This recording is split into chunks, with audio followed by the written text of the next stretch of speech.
ஒரு கணவன் மனைவி எப்போ பார்த்தாலும் அவங்க ரெண்டு பேருக்கும் இடையில சண்டை வந்துக்கிட்டே இருந்தது. இதில் என்ன ஆச்சரியங்கிறீங்களா? நான் அதுக்காக சொல்ல வரல, இது வேற விஷயம். அதாவது சண்டை போடாமல் இருக்கிறதுக்கு வழி சொல்கிற தகவல் இது. நான் சொன்ன அந்த கணவன் மனைவி எப்படின்னா, கணவன் ஒரு வார்த்தை சொன்னால் மனைவி கிட்டேருந்து 2 வார்த்தை பதிலாக வரும். இதுக்கு கணவன் கிட்டேருந்து 4 வார்த்தை பதிலாக வரும். இப்படி வார்த்தைகள் பெருகி போய் கடைசியில் வம்புல வந்து முடியும். அந்த அம்மா பொறுத்து பொறுத்து பார்த்தாங்க, அவங்களால தாக்கு பிடிக்க முடியல. பக்கத்து வீட்லேயும் ஒரு கணவன் மனைவி இருந்தாங்க, அவங்களுக்குள்ள சண்டை வர்றதில்ல. அது எப்படி அவங்களால மட்டும் சண்டை போடாமல் இருக்க முடியுது அப்படின்னு இந்த அம்மாவுக்கு ஆச்சரியம். ஒரு நாள் நேராக பக்கத்து வீட்டு அம்மாக்கிட்டே போய், ஏம்மா நீங்கள் எப்படி கணவனும் மனைவியும் சண்டை போட்டுக்காமல் இருக்கிறீங்க, அது எப்படி முடியுது உங்களால் அப்படின்னு கேட்டாங்க. அதுக்குன்னு ஒரு மருந்து இருக்குது, அதை சாப்பிட்டா சண்டை வராது அப்படின்னாங்க அவங்க. சரிங்க, அந்த மருந்தை அவர் சாப்பிட மாட்டாரே, மாட்டேன்னு சொல்லிட்டா என்ன பண்ணுறது அப்படின்னு கேட்டிருக்கிறாங்க இவங்க. அந்த மருந்து அவருக்கு இல்லைம்மா, உனக்கு தான் அப்படின்னாங்களாம் அவங்க. அப்படியா? அப்படின்னா கொடுங்க, ரொம்ப நல்லதாக போச்சு. அதை எப்படி சாப்பிட்றதுங்கிற விவரத்தையும் சொல்லுங்கள், எங்கே அது கிடைக்குங்கிறதையும் சொல்லுங்கள், வாங்கிக்கிறேன் அப்படின்னு கேட்டாங்களாம் இவங்க. வேற எங்கேயும் போய் வாங்க வேண்டாம், என்கிட்டே இருக்க அந்த மருந்து அதில் கொஞ்சம் தர்றேன், வாங்கி வச்சுக்க. உன் வீட்டுக்காரர் உன்னோட சண்டையை ஆரம்பிக்கிறப்போலாம் நீ இந்த மருந்தில் 1 அவுன்ஸ் வாயில் ஊற்றிக்கணும். அதை உடனே குடிச்சிடக்கூடாது, ஒரு 5 நிமிஷமாவது அது வாயில் இருக்கணும், அதுக்கப்புறம் குடிச்சிடலாம் அப்படின்னு சொல்லி ஒரு பாட்டில் மருந்தை இந்த அம்மா கிட்ட கொடுத்து அனுப்புனாங்களாம். மருந்தை எடுத்துக்கிட்டு இந்த அம்மா வீட்டுக்கு வந்திருக்கிறாங்க. வீடு பூட்டி இருந்ததுனால கணவன் வந்து வாசல்லையே காத்துக்கிட்டு இருக்கிறான். மனைவியை கண்டதும் சண்டை போட ஆரம்பிச்சிட்டான். வீட்டை பூட்டிவிட்டு எங்கே போய் தொலைஞ்ச, எவ்வளவு நேரமாக ஒரு மனுஷன் வாசல்லையே காத்துட்டு கிடக்கிறது அப்படி இப்படின்னு கத்த ஆரம்பிச்சிட்டான். மனைவி இதுக்கு பதிலே சொல்லலை. அந்த அம்மா பேசாமல் வீட்டை திறந்தாங்க, சமையல் அறைக்குள்ளே போனாங்க, 1 அவுன்ஸ் மருந்தை வாயில் ஊற்றிக்கிட்டாங்க. அன்னைக்கு சண்டை வந்து மேற்கொண்டு வளரவே இல்லை, நின்றுட்டுது. மருந்து பரவாயில்லை. அதுக்கப்புறம் பல சந்தர்ப்பங்களில் சண்டை வரும் போல் இருக்கிற போலாம் இந்த மருந்து அதை நிறுத்தியிருக்கு. பிரமாதமான மருந்தாக இருக்குது இதை கொஞ்சம் அதிகமாகவே வாங்கி வீட்டில் வச்சுக்க வேண்டியது தான் அப்படின்னு முடிவு பண்ணிட்டு இந்த அம்மா மறுபடியும் பக்கத்து வீட்டு அம்மாக்கிட்ட போனாங்க. எவ்வளவு விலையானாலும் சரி, நான் காசு கொடுத்து வாங்கி வச்சுக்கிறேன், எந்த கடையில் இருக்குது இந்த மருந்து சொல்லுங்க அப்படின்னு கேட்டாங்க. இந்த மருந்துக்கு விலையே கிடையாதுங்க, இலவசமாகவே கிடைக்கும்னாங்களாம் அவங்க. அது எப்படி விலை இல்லாமல் இதை விற்க முடியுது அப்படின்னு கேட்டாங்களாம் இவங்க. அது மருந்தாக இருந்தால் தானே விலை வைக்கிறதுக்கு, அது வெறும் தண்ணி தானே அப்படின்னாங்களாம். வெறும் தண்ணியா சண்டையை நிறுத்துது அப்படின்ட்டு இருக்காங்க இவங்க. அது சண்டையை நிறுத்தலை, உன்னோட மௌனம் தான் சண்டையை நிறுத்துது. நீ வாயில் தண்ணியை வச்சுக்கிறதுனால எதிர்த்து பேசுறதில்ல, அதனால உன்னுடைய கணவர் கோபம் வந்து சாந்தமாயிடுது அப்படின்னாங்களாம் அவங்க. இந்த கதையிலிருந்து சண்டையை நிறுத்துற மருந்து எதுன்னு தெரிஞ்சுக்கிட்டோம் இல்லையா? ஒருத்தர் என்ன பண்ணாரு, பாட்டிலில் வந்து தண்ணியை ஊற்றி வச்சுக்கிட்டு அவர்கிட்ட வர்றவங்களுக்கெல்லாம் இதை சிபாரிசு பண்ணலாம்னு நினச்சிக்கிட்டு உட்காந்துருந்தார். ஒரு அம்மா வந்தாங்க, இதை கேட்டுவிட்டு இதையே ஒரு மருந்து மாதிரி கொடுக்கலாம்ங்கிறது அவர் முடிவு. அதனால பாட்டிலில் தண்ணி அடைச்சி வச்சுக்கிட்டு அதில் கலருக்காக என்னத்தையோ ஒரு ஜீரகம் அது மாதிரி எதையாவது கலந்து வச்சுக்கிட்டு ஒரு மருந்து மாதிரி ஒரு பாவனையில் வச்சுக்கிட்டு உட்காந்துருக்கார். யாராவது வீட்டில் சண்டைன்னா என்கிட்ட வாங்க மருந்து தரேன்னு. ஒரு அம்மா வந்தாங்க, எனக்கும் என் வீட்டுக்காரருக்கும் அடிக்கடி சண்டை வருதுங்க அப்படின்ட்டு இருக்காங்க. கவலைப்படாதம்மா, நான் ஒரு மருந்து தரேன்னு சொல்லி வீட்டுக்குள்ளே போய் ஒரு பாட்டில் எடுத்து வந்து கொடுத்தார். பாட்டிலில் இருக்கிறது என்னங்கிறத சொல்லிவிட்டு அது பேரில் மரியாதை வராது இல்லையா, அதனால் சொல்லலை. அந்த அம்மா வாங்கிட்டு போனாங்க. 4 நாள் கழித்து திரும்பி வந்தாங்க. என்னம்மா வீட்டில் சண்டை நின்று போச்சான்னு கேட்டிருக்காரு இவர். அங்கே நின்று போச்சுங்க, இப்போ உங்ககிட்ட ஆரம்பமாக போகுதுன்னாங்களாம். என்னம்மா அப்படின்ட்டுருக்காரு இவர் பயந்து போய். பின்ன என்னங்க, நீங்கள் என்ன மருந்து கொடுத்துருக்குறீங்க என்னங்க அப்படின்னாங்களாம் கோவமாக. அது வெறும் தண்ணி தானே அப்படின்ட்டுருக்காரு இவர். தண்ணியா இது, நல்லா பாருங்கள் அப்படின்னு அந்த பாட்டில் நீட்டினாங்களாம். இவர் வாங்கி பார்த்துருக்கார். அப்புறம் தான் விஷயம் புரியுது அவருக்கு. இவர் கை தவறுதலாக அவங்க வீட்டில் இருந்த மண்ணெண்ணெய் பாட்டில் எடுத்து அவர்கிட்ட கொடுத்துருக்குறாங்க. அப்புறம் என்ன ஆகும், சண்டை வராமல். பொங்கல் திருநாள், பொங்கல் திருநாள்னா இது ஏதோ அறுவடை திருநாள் அப்படின்னு சொல்லுவோம். அதாவது வருஷம் பூரா நாம் பாடுபட்டு அதனுடைய பலனை அனுபவிக்கிற நாள் அப்படிங்கிறது நாம் சொல்லிகிட்டு இருக்கிறது. இது முக்கியமாக இது வந்து ஒரு நன்றி அறிவிப்பு நாள் அப்படின்னு சொல்லுவாங்க. இன்றைக்கி வந்து நிறைய நன்றி அறிவிப்பு கூட்டம்லாம் நடந்துக்கிட்டு இருக்குல்ல, அது மாதிரி விவசாயிகள் நடத்துகிற ஒரு நன்றி அறிவிப்பு விழா இது. யாருக்கு நன்றி சொல்கிறாங்கன்னா ஆதவனுக்கு. அதாவது சூரியன் இல்லைன்னா விவசாயம் இல்லை, அதனால் ஆதவனுக்கு நன்றி செலுத்துகிற நாளாக இந்த பொங்கல் திருநாளை நாம் கொண்டாடுறோம். அதாவது இந்த பொங்கலில் விவசாயிகள்கிட்டேருந்து நிறைய பண்புகளை நாம் தெரிஞ்சுக்க வேண்டிய நாள் இது. விவசாயிகள் அவங்க விவசாயம் முன்னேறி இருக்கிற அளவுக்கு விவசாயிகளுடைய வாழ்க்கை தரம் முன்னேறலை. அந்த அளவுக்கு அவர்கள் நாட்டுக்காக உழைச்சிக்கிட்டு இருக்கிறாங்க. அந்த காலத்திலே அதை பற்றி ஒரு கதை சொல்கிறது உண்டு. ஒரு வயசான ஆள் நிலத்தில் ஏறு உழுதுகிட்டு இருந்தாராம். கிழிஞ்சு போன ஒரு சின்ன துண்டை தான் இடுப்பில் கட்டியிருந்தாராம். தலையில் ஒரு கந்தலை சுற்றி இருந்தார். உடம்பு பூரா சேரு, ரொம்ப ஏழை. ஏறு ஓட்டிகிட்டு இருக்கிறவர் வேறு எப்படி இருப்பார்? இருந்தாலும் அந்த ஆள் ரொம்ப ஜாலியாக பாட்டு பாடிக்கிட்டே ஏறு உழுதுகிட்டு இருந்தாராம். உடம்புல தான் அவர் ஏழையை தவிர மனசில் ஒரு ஏழையாக தெரியல. அந்த சமயத்தில் அந்த நாட்டு ராஜா அந்த பக்கமாக குதிரை மேலே வந்தாராம். வேட்டைக்கு போயிட்டு பரிவாரங்களோடு திரும்பி வந்துக்கிட்டு இருக்கிறார். ரொம்ப செல்வ செழிப்பில் இருக்கிற ராஜா அவர் இந்த வயசான விவசாயியை பார்த்துருக்கார். இந்த ஆள் ரொம்பவும் ஏழைங்கிறது அவர் பார்த்தாவே பளிச்சுன்னு தெரியுது. கட்டிக்கிறதுக்கு நல்ல துணி இல்லை, உடம்போ இழைச்சி போயிருக்குது, வயிறு முதுகில் போய் ஒட்டிகிட்டு இருக்கு, கண்ணு குழி விழுந்து போயிருக்குது. ஆனாலும் முகத்தை பார்த்தா சந்தோஷமாக இருக்கிற மாதிரி இருக்குது. இவ்வளவு உற்சாகமாக பாடிக்கிட்டு இருக்கிறாரே அப்படின்னு ஆச்சரியமாக நினச்சி பார்த்தார் அந்த ராஜா. சரி, அவர்கிட்ட கொஞ்சம் பேச்சு கொடுத்து பார்க்கலாம் அப்படின்னு முடிவு பண்ணார். ஐயா பெரியவரே, இப்படி கொஞ்சம் வர முடியுமான்னாராம். பொழுது போகிறதுக்குள்ளே நான் இந்த வயல் பூரா உழவு ஓட்டி ஆகணும், அதனால் பேசுகிறதுக்கு நேரம் இல்லை அப்படின்னாராம் அந்த பெரியவர். என்ன அவ்வளவு அவசரமாக? மீதி இருந்தால் நாளைக்கு உழுதக்கூடாதா? அது சரி, உனக்கு எத்தனை ஏக்கர் நிலம் இருக்குது அப்படின்னு விசாரிச்சிருக்கார் ராஜா. எனக்குன்னு சொந்தமாக உள்ளங்கை அளவு கூட நிலம் கிடையாது. இது எங்கள் முதலாளியோட நிலம். இதை பூராவும் உழுது முடித்தாதான் அவர் கூலி கொடுப்பார். நான் கூலிக்கு உழுதுகிட்டு இருக்கிறேன். உங்ககிட்ட பேசிக்கிட்டு இருந்தால் அவருக்கு துரோகம் பண்ணது மாதிரி ஆகிடும் அப்படின்னாராம். ராஜா குதிரையை விட்டு கீழே இறங்கினார். வரப்பில் நடந்து அந்த பெரியவர்கிட்டே போனாராம். சரி, ஒரு நாள் பூரா உழுதா உனக்கு எவ்வளவு கூலின்னு கேட்டிருக்கார். 8 அணா கூலி கிடைக்கும்னாராம் அவர். இது ரொம்ப காலத்துக்கு முன்னாடி நடந்த ஒரு சம்பவங்கிறதுனால அப்போ 8 அணா கூலிங்கிறது ரொம்ப பெருசு. இருந்தாலும் அதுவும் அந்த ராஜாவுக்கு பெரிய கூலியாக தெரியல. இவ்வளவு தானா, இதை வச்சுக்கிட்டு நீ எப்படி காலம் தள்ளுற அப்படின்னாராம். ஒன்றும் கவலை இல்லை அப்படின்னாராம் அவர். ராஜாவுக்கு ரொம்ப ஆச்சரியமாக போச்சு. 8 அணா கூலி வாங்குகிற இந்த ஆள் கவலை இல்லாமல் இருக்கிறார், ஏராளமான வசதியோடு இருக்கிறன்னா கவலை இல்லாமல் வாழ முடியலையே அப்படின்னு நினச்சி பார்த்துருக்கார். அது சரி, 8 அணாவில் எப்படி குடும்பம் நடத்துகிற அப்படின்னு கேட்டாராம். எனக்கு கிடைக்கிற 8 அணாவில் 2 அணா குடும்பத்துக்கு செலவழிக்கிறேன், 2 அணா பழைய கடனுக்கு கொடுக்குறேன், 2 அணா தர்மம் செய்கிறேன், 2 அணா வட்டிக்கு கொடுக்குறேன், ஒரு குறையும் இல்லைன்னாராம். ராஜாவுக்கு ஒன்றும் புரியல. எனக்கு ஒன்றும் புரியலேன்னு இருக்கார். ஐயா, எனக்கும் என் மனைவிக்கும் 2 அணா செலவாகுது. வயசான அம்மா அப்பா இருக்கிறாங்க, சின்ன வயசில் என்னை காப்பாற்றினவங்க அவங்க. அந்த கடனுக்கு 2 அணா செலவாகுது, அது பழைய கடன். என் தங்கச்சி ஒருத்தி ஆதரவு இல்லாத நிலைமையில் தன்னுடைய மகனோட என் வீட்டில் இருக்கிறா. அவளுக்கும் அவள் மகனுக்கும் 2 அணா செலவு பண்ணுறேன், அது தர்மம். எனக்கு 2 பிள்ளைங்க இருக்கிறாங்க, அவங்களுக்கு 2 அணா செலவு பண்ணுறேன், அது வட்டிக்கு கொடுக்கறது மாதிரி. பிற்காலத்தில் அவங்க எங்களை காப்பாற்றுவாங்க. அந்த வகையில் நான் திருப்தியோடு வாழ்ந்துக்கிட்டு இருக்கிறேன் அப்படின்னாராம். ராஜாவுக்கு அர்த்தம் புரிய ஆரம்பிச்சுதான். அந்த பெரிய நிலத்தை விலை கொடுத்து வாங்கி அந்த பெரியவருக்கே தானமாக கொடுத்துட்டாராம். இப்போ உழுதவருக்கே நிலம் சொந்தமாகிட்டுது. அன்னையிலேருந்து அரசனுக்கும் ஆறுதல் கிடைச்சிதான். இப்படி ஒரு கதை சொல்லுவாங்க. 8 அணா வருமானத்தை வச்சுக்கிட்டு எப்படி காலத்தை தள்ளுறதுன்னு சொல்கிறதுக்காக இந்த கதையை சொல்கிறதாக யாரும் தப்பாக நினச்சிக்கக்கூடாது. கிடைக்கிறத எப்படி பங்கு போடுறார், எப்படி திருப்தியாக வாழறார் அப்படிங்கிறது தான் முக்கியம். அது மாதிரி இன்றைக்கு இந்த பொங்கல் திருநாளில் உழவர்கள் மனசு மகிழ்ச்சியாக இருந்ததுன்னா அது எல்லாரும் மகிழ்ச்சியாக இருக்கிறது மாதிரி அர்த்தம். அதனால் அவர்கள்ட்டேருந்து நாம் பாடம் கற்றுக்கணும். சில உழவர்கள் தங்கள் நிலத்தில் விளையிறத தாங்கள் சாப்பிட மாட்டாங்க, அடுத்தவங்கள்ட்ட விற்றுட்டு சந்தையில் போய் வேறு அரிசி வாங்கிட்டு தான் இவங்க சாப்பிடுவாங்க. அப்படிப்பட்ட விவசாயிகள்லாம் இது உண்டு. பங்கிடுகிற பண்பை உழவர்கள்ட்டேருந்து கற்றுக்கொள்ளுங்கள் அப்படிம்பாங்க. ஒரு ஆள் நிம்மதியாக மகிழ்ச்சியாக இருந்தானா, உங்கள் நிம்மதிக்கும் மகிழ்ச்சிக்கும் என்ன காரணம்னு கேட்டிருக்கார் இன்னொருத்தர். என்கிட்ட இருந்தது பூராவையும் என் பிள்ளைங்களுக்கு சமமாக பங்கு போட்டு கொடுத்துட்டேன், எனக்குன்னு எதுவுமே வச்சுக்கல, அதுதான் நிம்மதிக்கு காரணம்ன்றிருக்கான். உங்ககிட்ட இருந்தது எவ்வளவு இருந்தது அப்படின்னு கேட்டிருக்காரு அவர். மொத்தமாக ஒரு 50,000 ரூபா இருக்கும் அப்படின்னு இருக்கான்.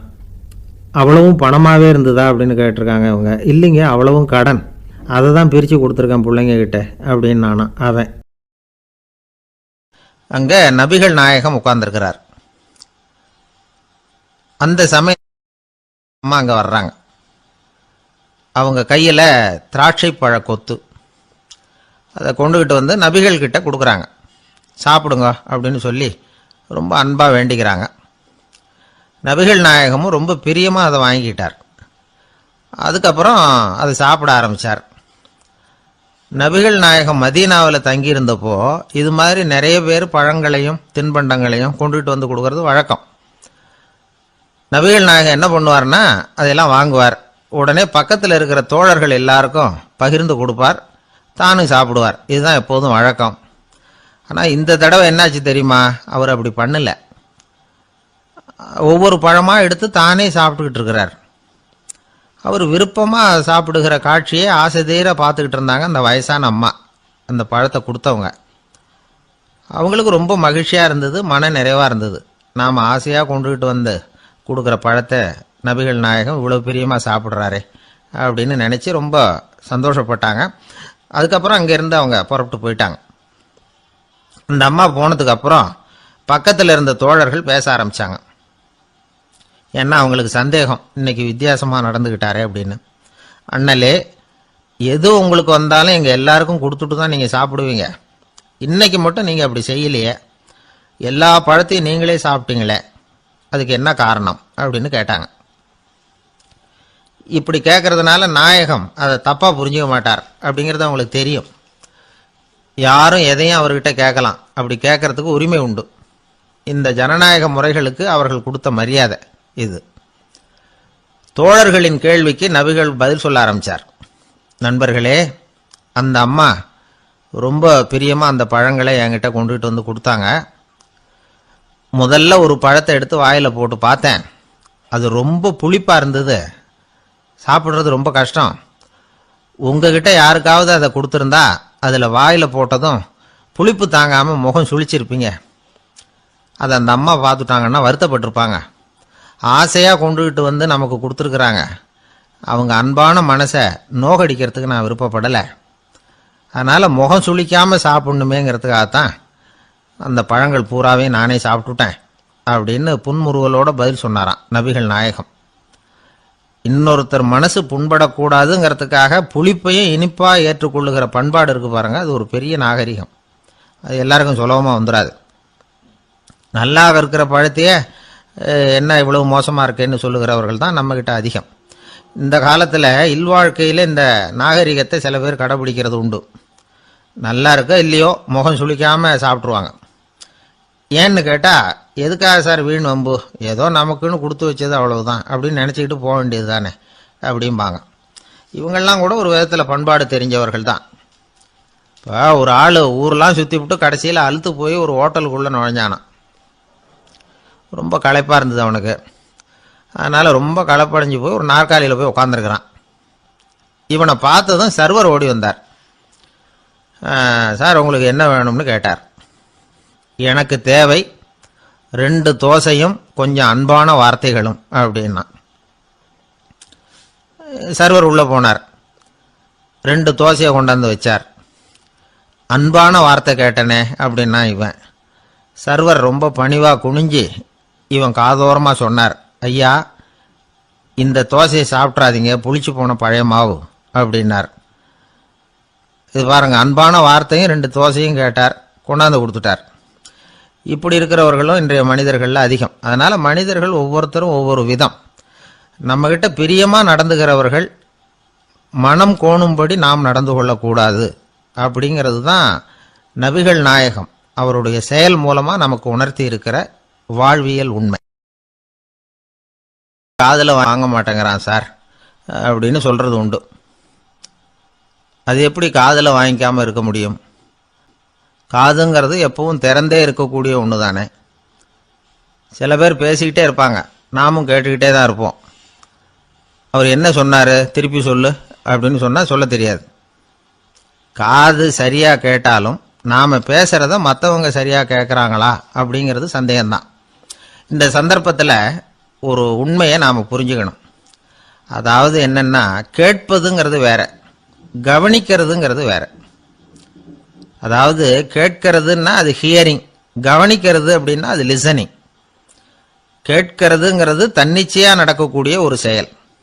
இப்போ ஒரு சாலையில் நடந்து போயிட்டுருக்குறோம். எவ்வளவோ சத்தம் நம்ம காதில் விழுந்துக்கிட்டு இருக்கு. கார் போகிற சத்தம் கேட்குது, பறவை ஒரு மரத்துலேருந்து கத்துது, அந்த சத்தம் கேட்குது. இப்படி நிறைய காதில் விழுந்துக்கிட்டு இருக்கு. ஆனால் கவனிக்கிறதுங்கிறது எப்படின்னா, நம்ம முழு மனசை செலுத்தி உன்னிப்பாக கேட்கறது. எத்தனையோ சத்தத்துக்கு நடுவில் தன்னுடைய குழந்தை அழற சத்தத்தை தாய் தெரிஞ்சுக்க முடியுது இல்லையா? அது மாதிரி விவரம் தெரிஞ்சவங்கலாம் என்ன சொல்கிறாங்கன்னா, கவனித்தல், அதாவது லிசனிங் அப்படிங்கிற செயலில் 3 அம்சங்கள் இருக்கிறதாக சொல்கிறாங்க. அது என்ன 3 அம்சங்கள் அப்படின்னா, முதல்ல காதால் கேட்கறது, இது முதல் அம்சம். ரெண்டாவது என்னன்னா கேட்டதை புரிஞ்சுக்கிறது. மூணாவது என்னன்னா என்ன புரிஞ்சுக்கிட்டோங்கிறத தெரிவிக்கிறது, ஃபீட்பேக் அப்படின்னு சொல்கிறோமே அது. ஒரு ஆசிரியர் வகுப்பில் பாடம் நடத்திக்கிட்டு இருக்கிறார். வெறுமனே கேட்குற குழந்தை ஒரு காதால் வாங்கி இன்னொரு காதால் விட்டுடும். அதாவது கேட்குற குழந்தை அப்படி செய்யும். ஆனால் கவனிக்கிற குழந்தை கேட்டதை புரிஞ்சுக்கும். என்ன புரிஞ்சுக்கிட்டேன்னு கேட்டால் பதில் சொல்லும். இதுதான் கேட்கறதுக்கும் கவனிக்கிறதுக்கும் உள்ள வித்தியாசம். ஒரு புள்ளி விவர கணக்கு என்ன சொல்லுது தெரியுமா? ஒரு மனிதன் எழுதுறது மூலமா 6% அறிவை பெருக்கிக்கிறானா, எழுதுறது மூலமா. படிக்கிறது மூலமா 19% அறிவை பெருக்கிக்கிறானா. பேசுறது மூலமா 30% அறிவை பெருக்கிக் கொள்ளுகிறான் அப்படின்னு சொல்றாங்க.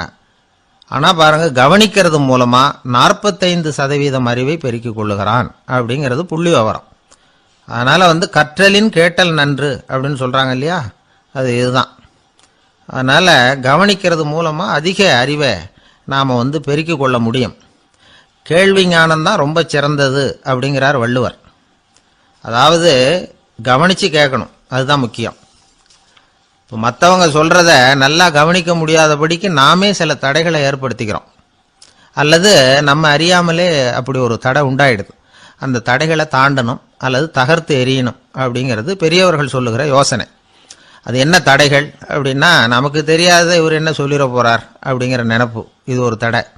சொல்லி முடிக்கிறதுக்கு முன்னாடியே குறுக்க பேசுறது, மனசு அங்கேயும் இங்கேயும் அலையிறது, இதெல்லாம் தான் தடைகள். ஆசிரியர் பாடம் நடத்துறார் அப்படின்னா மாணவர்கள் அக்கறையா கவனிக்கணும். அப்பதான் பரீட்சையில பாஸ் ஆக முடியும். வீட்டுக்குள்ள கணவன் சொல்றத மனைவி கவனிச்சு கேட்கணும், மனைவி சொல்றத கணவன் கவனிச்சு கேட்கணும், இல்லைன்னா குழப்பமாயிடும்.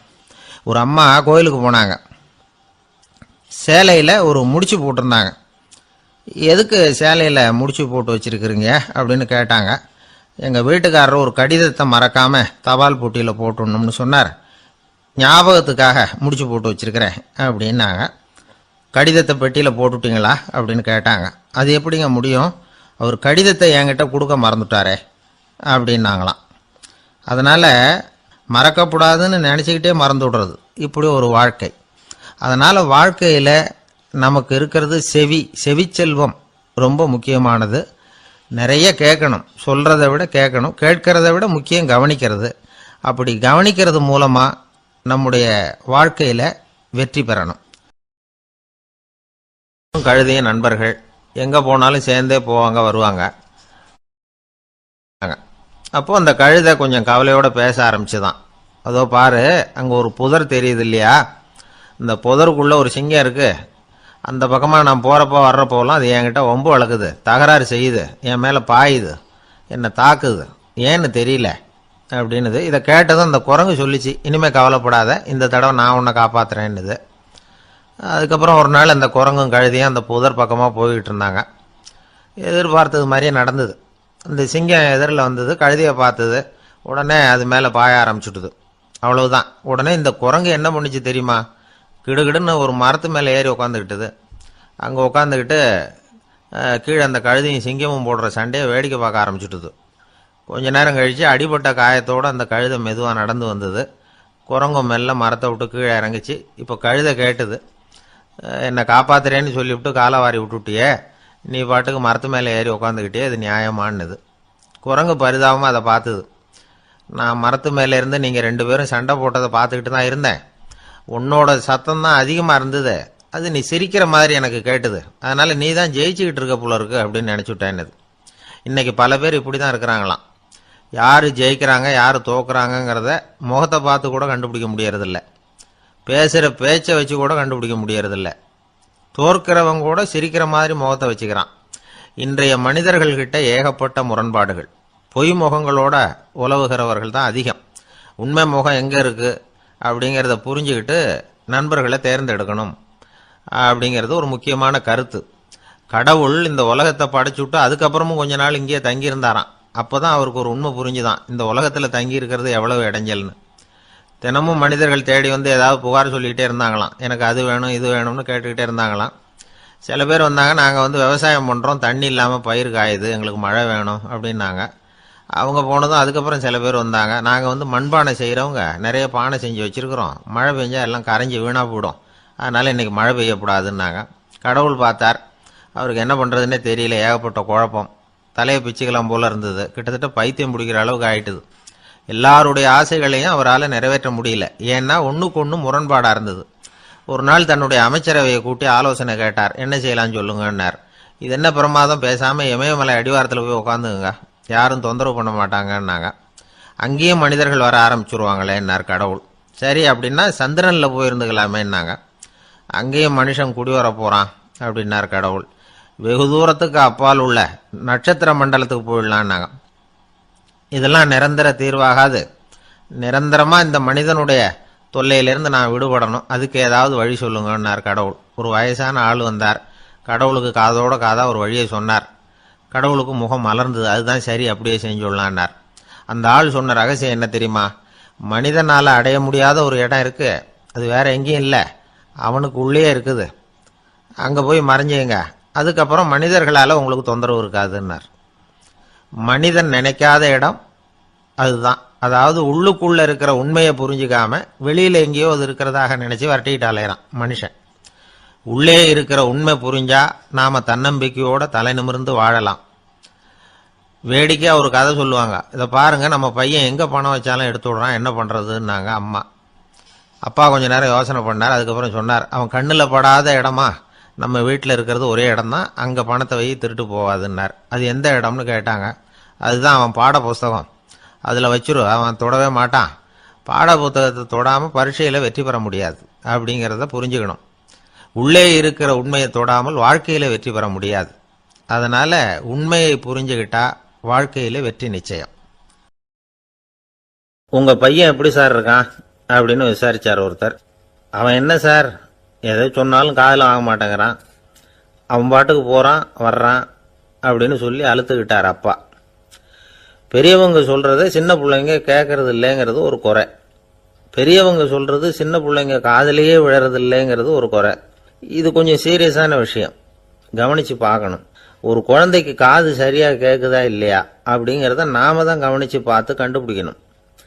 அதுவாக நம்மக்கிட்ட தவழ்ந்து வந்து அப்பா எனக்கு காது கேட்கல, அழைச்சிட்டு போங்க டாக்டர்கிட்ட அப்படின்னுலாம் சொல்லிகிட்டு இருக்காது. அது சரி, ஒரு குழந்தைக்கு காது சரிவர கேட்குதா இல்லையா அப்படிங்கிறத முன்கூட்டியே நாம் தெரிஞ்சுக்கிறது எப்படி? அதுக்கு சில வழி இருக்குது. உங்கள் குழந்தைய கொஞ்சம் அப்படி கவனித்து பாருங்கள். அடிக்கடி ஜலதோஷம், காதில் அரிப்பு ஏற்படுதா, மூக்கு விரிவாகவும் அப்புறம் டான்சில், அடினாய்டு, சத அழற்சி, இது மாதிரி ஏதாவது இருக்கா, வாயிலிருந்து எச்சில் ஒழுகுதா, குழந்தை வாயினால் சுவாசிக்குதா, பற்கள் முன்னாடி தள்ளி வளருதா, இதெல்லாம் அதுக்கு அறிகுறி.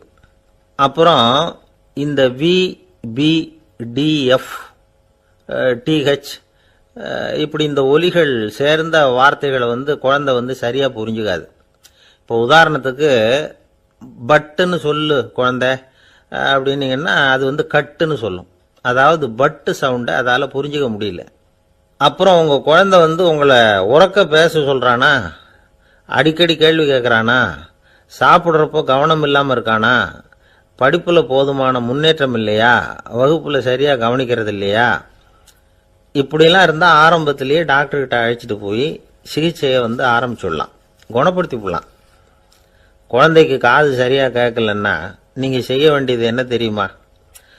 அவனுக்கு காது கேட்கலேங்கிறதுக்காக அவன் முன்னாடி சத்தம் போட்டு பேசக்கூடாது.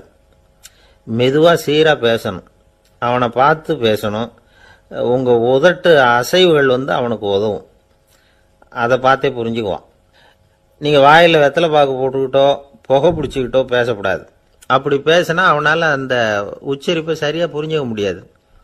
ஒரு வார்த்தையை சொல்கிறீங்க, அவனுக்கு புரியல அப்படின்னா அதே வார்த்தையை மறுபடியும் சொல்லணும். அவனுக்கு நீங்கள் முதல்ல சொன்ன வார்த்தை புரியலேன்னு நினச்சிக்கிட்டு மறுபடியும் திருப்பி சொல்கிறப்போ அதே அர்த்தம் வரக்கூடிய வேற வார்த்தையை சொல்லக்கூடாது. இப்படிலாம் நடந்துக்கிட்டா அவனுக்கு மன திடத்தை ஏற்படுத்த முடியும். இல்லைன்னா அவனுக்கு தாழ்வு மனப்பான்மை வந்துடும். குழந்தைக்கு காது கோளாறுன்னா ஆரம்பத்திலேயே டாக்டர்கிட்ட அழைச்சிட்டு போனால் போதும், குணப்படுத்தி விடலாம். அப்புறம் பார்த்துக்கலாமே அப்படின்னு அலட்சியமாக இருந்துட்டாதான் கஷ்டம். சில பேர் கோபத்தில் சின்ன பிள்ளைங்க காதை பிடிச்சி திருகிறது உண்டு. இது ரொம்ப தப்பு. காது கையோடு வந்துட்டா என்ன பண்ணுறது? ஒரு வேடிக்கை கதை, அது கதை தான், நிஜமாக நடந்ததில்லை. அது மாதிரி நடக்கவும் நடக்காது. ஒரு வேடிக்கைக்காக சொல்லப்படுற கதை. அதாவது ஒரு வீட்டில் அப்பா அம்மாவை பார்த்து சொல்லிகிட்டு இருக்கார், இதை பாரு, நாளைக்கு காலையில் என்னை சீக்கிரம் எழுப்பி விட்டுரு, நான் செங்கல்பட்டு வரைக்கும் போயிட்டு வர வேண்டியிருக்கு அப்படின்னாராம். இதை அவங்க பையன் காதில் வாங்கிட்டு இருக்கான். அப்பாவுக்கு சிரமம் வேண்டாமே அப்படின்னு நினச்சி அவனே காலையில் யாருக்கும் தெரியாமல் எழுந்திரிச்சு புறப்பட்டு செங்கல்பட்டுக்கு போட்டான். சாயந்தரமாக திரும்பி வந்தான். அப்பா பையனை காணாமல் அலமோதிக்கிட்டு இருக்கிறார். சாயந்தரமாக பையனை பார்த்ததும் எங்கடா போயிட்டு வந்தேன்னு கேட்டார் கோவமா. செங்கல்பட்டுக்கு போயிட்டு வந்தேப்பா, நீ வீணா அலைய வேண்டாமேன்னு அப்படின்னா. எதுக்கடா போனேன்னு அதட்டினார். அதான்ப்பா, நீ நேற்று அம்மா கிட்ட சொல்லிக்கிட்டு இருந்த, அதை காதில் வாங்கினேன், உனக்காக நான் போயிட்டு வந்தேன் அப்படின்னா. உடனே எந்த காதில் வாங்கினேன் அப்படின்னு சொல்லி காதை பிடிச்சி திருகினார். அந்த காது கையோடு வந்துட்டுது. இது நடந்து கொஞ்ச நாள் கழிச்சு அந்த அப்பாவும் பையனும் கடத்தெருவில் போயிட்டு இருக்கிறாங்க. எதிரில் ஒரு நாய் ஓடி வந்தது. அதுக்கு 2 காதும் இல்லை. என்ன இது, இந்த நாய்க்குட்டிக்கு 2 காதும் இல்லை அப்படின்னாரு அப்பா. அதுக்கு பையன் சொல்கிறான், அப்பா அது 2 தடவை செங்கல்பட்டுக்கு போயிட்டு வந்துருக்கும் அப்படின்னானா. அவனுக்கு வயசாயிட்டுது. இந்த கவலை பயம் எல்லாமும் அதிகமாயிட்டுது. மரண பயம், ராத்திரியில் சரியாக தூங்க முடியல, இப்படி ஆயிட்டுது நிலைமை. அந்த அரசன் ஏற்கனவே எப்படின்னா போர்க்களங்களில் எத்தனையோ பேரை ஓட ஓட விரட்டியிருக்கிறான். இருந்தாலும் இப்போ அந்த துணிச்சல்லாம் எங்கேயோ போயிட்டுது. பேசாமல் படுத்துருக்கிறான். அப்படியே படுத்தாலும் தான் தூக்கம் வர மாட்டேங்குது. என்ன பண்ணலாம்னு யோசித்தான் இந்த மன்னன். உடனே எல்லா அமைச்சர்களையும் கூப்பிட்டான். எனக்கு நிம்மதி இல்லை, எதை நினைச்சாலும் பயமாக இருக்கு, எனக்கு ஒரு ஆலோசனை சொல்லுங்க அப்படின்னா. என்ன ஆலோசனை வேணும் அப்படின்னு சொல்லி கேட்டாங்க. எனக்கு ஒரு நெருக்கடியான சந்தர்ப்பம் ஏற்பட்டு போச்சுன்னு வச்சுக்கோங்க. அந்த நேரத்தில் நீங்கள் யாருமே என் பக்கத்தில் இல்லை ஆலோசனை சொல்கிறதுக்கு அப்படின்னா, அந்த சமயத்தில் எனக்கு உபயோகப்படுற மாதிரி ஒரு வாசகம், பொன்மொழி ஏதாவது சொல்லுங்க. அதை நான் என்னுடைய வைர மோதிரத்துக்கு அடியில் பதிச்சு வச்சுக்கிறேன் அப்படின்னார். தேவைப்படுறப்போ உதவும் அப்படிங்கிறதுனால. அவர் போட்டிருந்த மோதிரமும் அதுக்கு தகுந்த மாதிரியே திறந்து மூடுறது மாதிரி அமைஞ்சிருந்தது. ஏதாவது வாசகம் எழுதுனா உள்ற வச்சுக்கலாம், அதுக்கான வசதி அதில் இருந்தது. அமைச்சர்கள்லாம் யோசனை பண்ணாங்க, இது மாதிரி ராஜா கேட்குறாரு, என்ன வாசகம் அதாவது பொன்மொழி சொல்லலாம் அப்படின்னு எல்லாரும் யோசனை பண்ணாங்க. ஒருத்தருக்குமே சரியாக தோணலை, ஒரே குழப்பமாக இருந்தது. ஏன்னா நெருக்கடியான சமயத்தில் உபயோகப்படுறது மாதிரி ஒரு பொன்மொழி வேணும்னு சொல்லியிருக்கிறார். அப்படி இப்படி யோசித்து பார்த்தா ஒன்றுமே தோணலை. எல்லாரும் குழம்பிக்கிட்டு இருந்த நேரத்தில் ஒரு பெரியவர் அந்த பக்கமாக வந்தார். அவர் சொன்னார், நான் வேணும்னா அதுக்கு பொருத்தமாக ஒரு வாக்கியம் சொல்கிறேன், ஆனால் ஒரு நிபந்தனை. அதை யாரும் ரொம்ப ஆர்வம் காரணமாக அவசரப்பட்டு படிச்சிடக்கூடாது. அதை ரகசியமாக அந்த மோதிரத்துக்குள்ளே எழுதி வச்சுக்கணும். எப்போவாவது இக்கட்டில் மாட்டிக்கிற சமயத்தில் மட்டும் வேற வழியே இல்லை அப்படிங்கிற நிலைமையில மட்டும்தான் அதை திறந்து பார்க்கணும். அப்படி நீங்கள் இருக்கிறதா இருந்தால் நான் அதை சொல்கிறேன் அப்படின்னார் அந்த பெரியவர். சரின்னு ஒத்துக்கிட்டாங்க எல்லாரும். அதே மாதிரி அவர் ஒரு வாக்கியத்தை சொன்னார். அவர் சொன்ன வாக்கியத்தை ரகசியமாக மோதிரத்துக்குள்ளே பதிச்சு மூடியாச்சு. ராஜா அதை விரலில் மாட்டிக்கிட்டார். கொஞ்ச நாள் ஆச்சு. அந்த ராஜாவுக்கு ஒரு சோதனை வந்தது. என்ன சோதனைன்னா, அடுத்த நாட்டு மன்னன் படையெடுத்துக்கிட்டு வந்துட்டான். அவன் இவர்கிட்ட ஏற்கனவே தோற்று போனவன், ஒரு வெறியில் வந்திருக்கிறான். தோற்று போனவன் மறுபடியும் சண்டைக்கு வந்தால் எப்படி வருவானோ அப்படி வர்றான். ஒரு வெறியில் வந்தான், ஜெயிச்சுட்டான். என்னாச்சு இவரோட நிலைமைன்னா, நாட்டை இழந்துட்டார், எல்லாத்தையும் இழந்துட்டார். கடைசியாக ஒரு அடிபட்ட குதிரையில் ஏறி தப்பிச்சு போயிட்டார், வேற வழி இல்லைன்னு. பின்னாடி துரத்திக்கிட்டு வராங்க. இவர் ஒரு மலை உச்சிக்கு போயிட்டார், அதுக்கும் அப்பால் போக முடியாது, ஏன்னா அந்த பக்கம் பயங்கர பள்ளம். உல்லாச பயணிகள் வந்து கண்டு கழிக்கிற இடம் அது. ஆனால் இவருக்கு அது சாவு பயணத்தின் வாசல், திரும்பவும் முடியாது. அவ்வளவு குறுகிய பாதை அது, வேற வழியே இல்லை. இந்த நேரம் சூரிய ஒளி மோதிரத்தில் பட்டு மின்னிச்சு. உடனே இவருக்கு ஞாபகம் வந்தது. மோதிரத்தை திறந்து படிக்கிறார். அதில் இருந்த வாசகம், இந்த நிலையும் மாறிவிடும், this too will pass away. அவருக்கு ஒரு தைரியம் வந்தது. பின்னாடி வந்தவங்களும் திசை மாதிரி வேற எங்கேயோ தேடி போயிட்டாங்க. அவங்க விரட்டிக்கிட்டு வரலன்னா இவ்வளவு அழகான ஒரு இடம் இருக்கிறதே எனக்கு தெரியாமல் போயிருக்குமேன்னு நினைச்சார். இவ்வளவு அழகை ரசிக்கிறதுக்காக ஒரு நாட்டையே கூட இழக்கலாம்னு தோணுச்சு அவருக்கு. அமைதியாக அந்த அழகை ரசித்தார். எதிரிகள்லாம் எங்கேயோ போயிட்டாங்க. மன்னர் நாடு திரும்பினார். மறுபடியும் படைகளை திரட்டினார். கொஞ்ச நாளில் படை எடுத்துக்கிட்டு போனார். யாருக்கிட்ட தோற்று போனாரோ அவரையே வெற்றி கண்டு திரும்பி வர்றார். வரவேற்பு விழா பிரமாவப்படுது.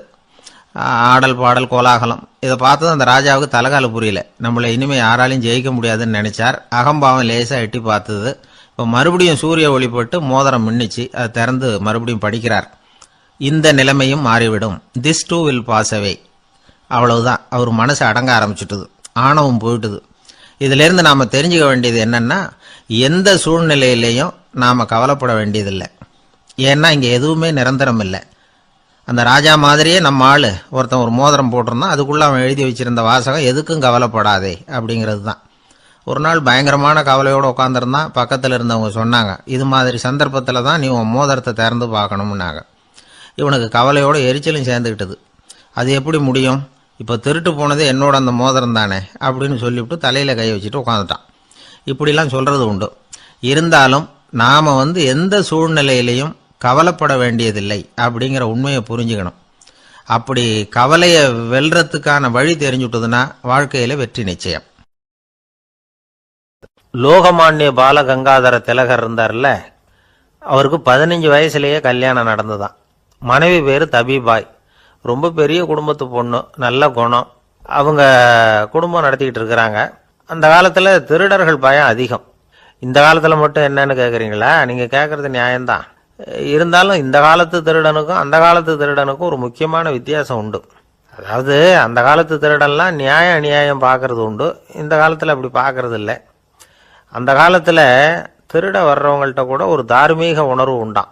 அதாவது அப்போ உள்ள கொள்ளைக்காரங்க எதை களவாடினாலும் சரி, அரிசியை மட்டும் களவாடுறது இல்லையா, அப்படி ஒரு கொள்கை.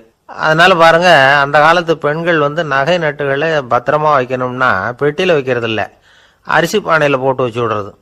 இப்போல்லாம் பேங்க்கில் சேஃப்டி லாக்கர்னு இருக்குல்ல, அது மாதிரி அந்த காலத்தில் சேஃப்டி லாக்கருங்கிறது அரிசி பானை. வளையல், மூக்குத்தி, தோடு இப்படி எதுவாக இருந்தாலும் அதில் போட்டு பத்திரமா வச்சுருவாங்க. திருடன் அரிசி பானை பக்கம் போகிறதில்ல. ஏன்னா சாப்பிட்ற விஷயத்தில் கை வைக்கக்கூடாது, அது பாவம் அப்படின்னு அவன் நினைக்கிறான். திலகரோட மனைவி தபிபாயும் அதே மாதிரி தன்னுடைய ஆபரணங்களை ஒரு அரிசி பானைக்குள்ளே போட்டு மூடி வச்சுருந்தாங்களாம்.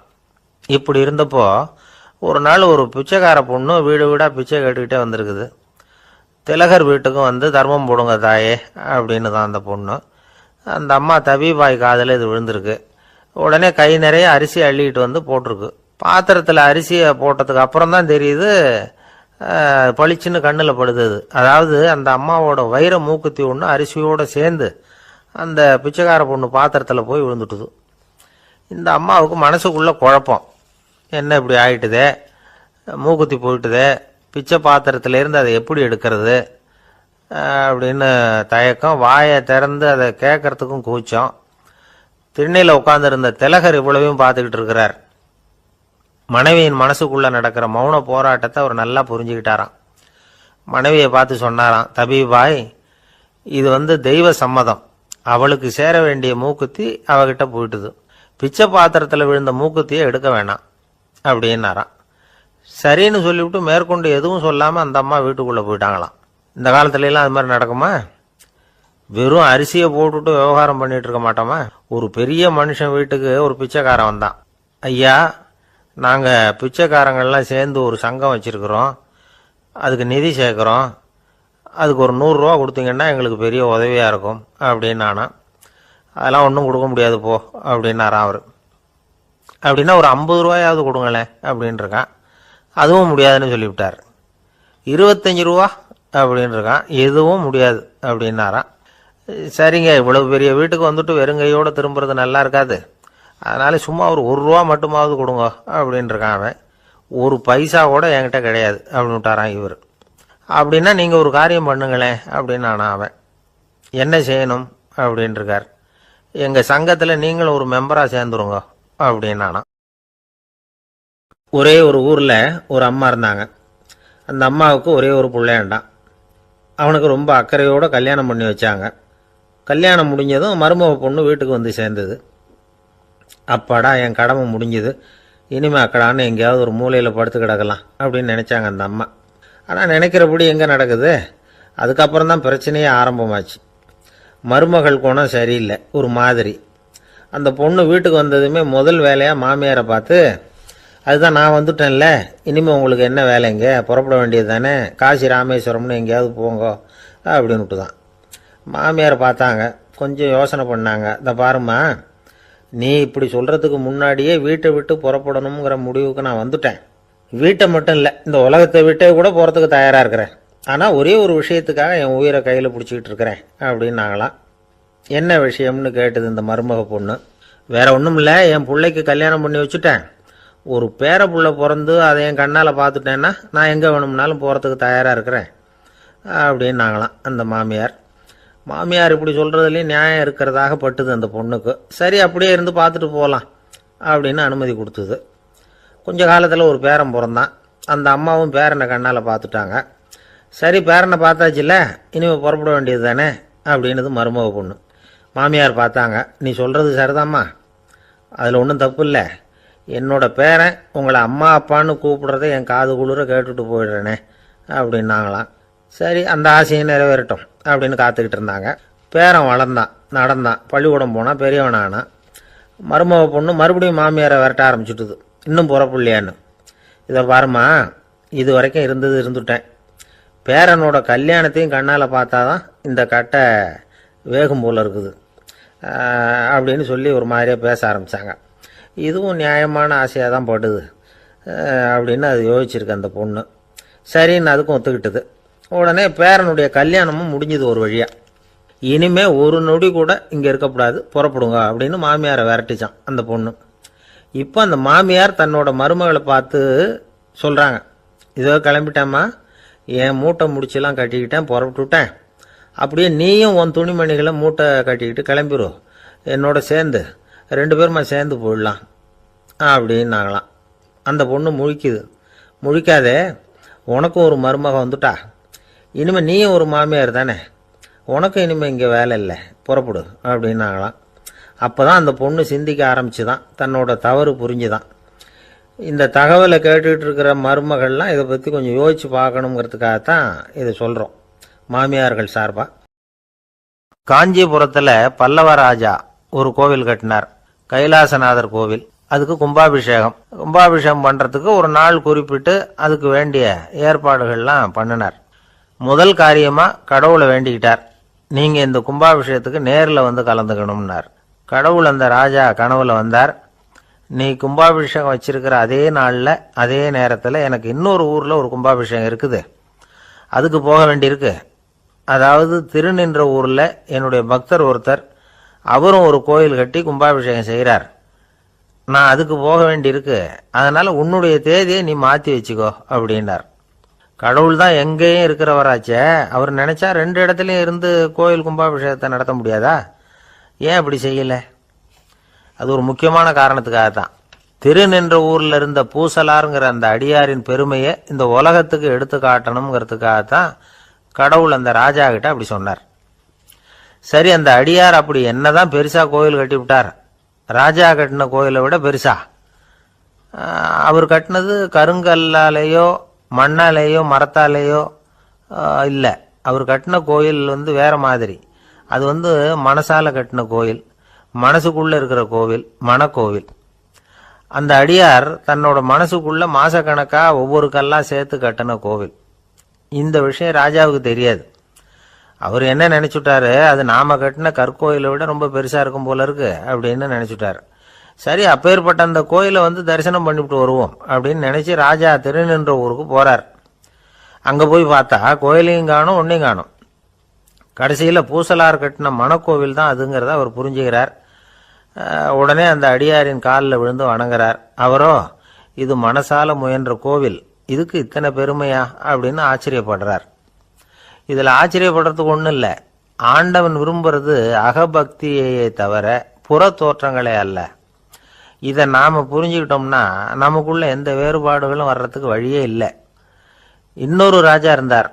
அவர் ஆண்டவனுக்கு படைக்கிறதுக்காக ஒரு தார் நல்ல செவ்வாழை பழமா எடுத்துக்கிட்டு போகணும்னு நினைச்சார். அதனால நாளே அதை வாங்கிட்டு வர சொன்னார் வேலைக்காரங்கிட்ட. வேலைக்காரன் போனான். கடைத்தெருவில் ஒரு தார் பழம் வாங்கினான். வர்ற வழியில அவன் குடிசை. அப்படியே எட்டி பார்த்துட்டு போவோமேன்னு நினைச்சான். போனான். அங்கே இவனோட குழந்தை பாவம் பசியால கத்திக்கிட்டு இருக்கு. இவன் பார்த்தான், இவ்வளவு பெரிய தாரில் ஒரு 2 பழம் எடுத்தா தெரியவா போகுது அப்படின்னு நினைச்சு ஒரு 2 பழத்தை பிச்சு அந்த குழந்தைகிட்ட கொடுத்தான். அது அதை வாங்கி வயிறார சாப்பிட்டுது. பசி அடங்குச்சு. விளையாட போயிட்டுது. இவன் அதுக்கப்புறம் வாழைப்பழத்தை எடுத்துக்கிட்டு அரண்மனைக்கு வந்தான். 2 பழம் பிச்சிருக்கிறது ராஜாவுக்கு தெரிஞ்சு போச்சு. இவன் உண்மையை சொல்லிவிட்டான். உடனே ராஜா, கடவுளுக்கு படைக்க வேண்டிய பொருளை குழந்தை எச்சில் பண்ண விட்டுருக்கியே அப்படின்னு சொல்லி அவனை கட்டி வச்சு சாட்டையால் அடிச்சார் பாவம். மறுநாள் பழத்தை கோயிலுக்கு எடுத்துட்டு போனார். கடவுள் முன்னாடி வச்சார். கடவுள் கண்ணை திறந்து பார்த்தார். பழம்லாம் அழுகி இருக்குது. என்ன இது அழுகி போன பழம் அப்படின்னார். ராஜா முழிச்சார். நல்லா தானே இருந்தது அப்படின்னு நினைச்சார். அப்போ கடவுள் அந்த ராஜா கிட்ட சொன்னாராம், இதை பார்ப்பா, இந்த தாரில் 2 பழம் தான் நல்ல பழம். அந்த 2 பழங்களையும் நேத்திக்கே நான் சாப்பிட்டுட்டேன் அப்படின்னாராம். அப்பதான் ராஜாவுக்கு புரிஞ்சுது, ஏழை குழந்தையின் பசியை தீர்க்கறதுக்காக உதவுன அந்த 2 பழம் தான் இறைவன் சாப்பிட்ட பழம்னு. இறைவன் இருக்கிற இடம் எது? கொஞ்ச நாளைக்கு முன்னாடி ஒரு பொண்ணை பார்த்து பேசுற சந்தர்ப்பம் கிடைச்சது ஒரு கல்யாண வீட்டில். அந்த பொண்ணு சொல்லிச்சு, சார், எனக்கு கல்யாணம் ஆகி 15 வருஷம் ஆகுது. நான் மாமியார்கிட்ட சண்டை போட்டதே இல்லை அப்படின்னு ரொம்ப அடக்கமாக சொல்லிச்சு. அது எப்படிம்மா சாத்தியமாச்சுன்னு கேட்டோம். எனக்கு கல்யாணம் ஆகி 15 வருஷம்தான் ஆச்சு. ஆனால் என் மாமியார் செத்து போய் 20 வருஷத்துக்கு மேலே ஆயிட்டுது அப்படின்னுது.